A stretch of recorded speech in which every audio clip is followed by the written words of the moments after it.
大部分人基本上只要你们住宅是超过20年以上，都有机会可以申请。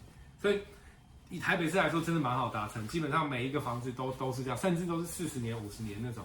只是说他等一下会看到，因为我有瞄到他有说有一些，譬如说你们已经在走都更程序的那种建筑物，有一些就不可以啊，他就不能让你再去做这样才合理这个申请。啊。对，因为他怕你这个做一做，然后到时候你又不想都更了，可能啊，我猜是这样子。